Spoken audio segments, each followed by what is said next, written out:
கேர்ள்ஸ்க்கு வந்து இப்போ அவங்கவுங்க பெண் குழந்தைகளுக்கு வந்து பாதுகாப்பு எப்படி இருக்கணுங்கிறத பெண் குழந்தைகளுக்கு சொல்லிக் கொடுக்கணும்.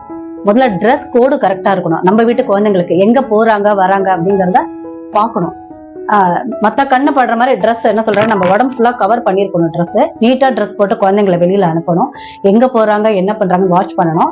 அது மாதிரி வந்து நிறைய குழந்தைங்களுக்கு வந்து பணம் கொடுக்க கூடாது. ஏன்னா இப்ப நிறைய காலேஜ் ஸ்கூல்ல பாத்தீங்கன்னாக்கா ட்ரக்ஸ் அந்த மாதிரி விற்கிறாங்க. சரி, நம்ம நிறைய கெடுதல் வந்து கேள்விப்படுறோம். அந்த மாதிரி இருக்கக்கூடாதுன்னா நம்ம குழந்தைங்களை நம்ம வந்து கவனமா பார்க்கணும். வேலைக்கு போற பெண்களா இருந்தா கூட தன் குழந்தைகளை கண்டிப்பா பார்க்க முடியும். குழந்தைங்களுக்கு சொல்லிக் கொடுக்கணும்.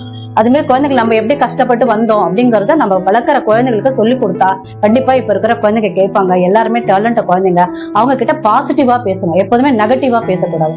உன்னால முடியாது அப்படிங்கறத கண்டிப்பா குழந்தைங்களால முடியும், உன்னால முடியும் அப்படின்னு சொல்லி குழந்தைங்களை என்கரேஜ் பண்ணணும். ஒரு குழந்தையோட இன்னொரு குழந்தை கண்டிப்பா